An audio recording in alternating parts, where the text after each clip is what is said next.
मंदिर प्रशासन तरफ से बाबद से गोटे पुराना समस्या से पुराना समस्या उपरे आगुरी भी से गोटे टिकनिकी समीक्षा करते कौन स्थिति अच्छी से आसेस करते एवं एबे भी जो किसी से समस्या संपूर्ण रूपे जेहेतु निराकरण है ना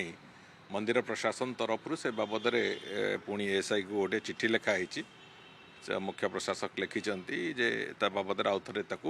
टिकिनिकी करके से बाबद देखा एवं निरीक्षण करार जो प्रक्रिया तो करने एवं आसंता काली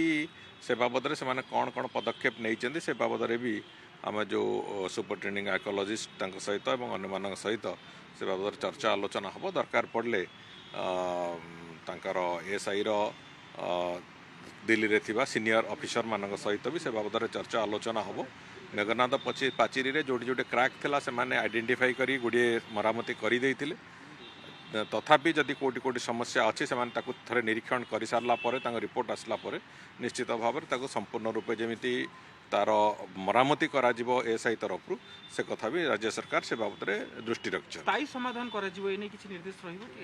हाँ स्थायी समाधान माने तार देख तार कंजर्वेशन काम करिया कथा से तो आम से पाचेरी रे पत्थर एक्सचेंज करिपारिबानी तार कंजर्वेशन काम करिया कथा कंजर्वेशन करा जाऊ जो थे कि पानी गलिबो नहीं एवं पाचेरी स्ट्रेंथनिंग करी हबो ये जोड़िए कथा को आखि आगे रखिकी से माने जेमिति सजेस्ट करिवे आर्कोलॉजिकल सोसाइटी तरफ आम से भाव में निश्चित भाव में मरामती करा जाऊ।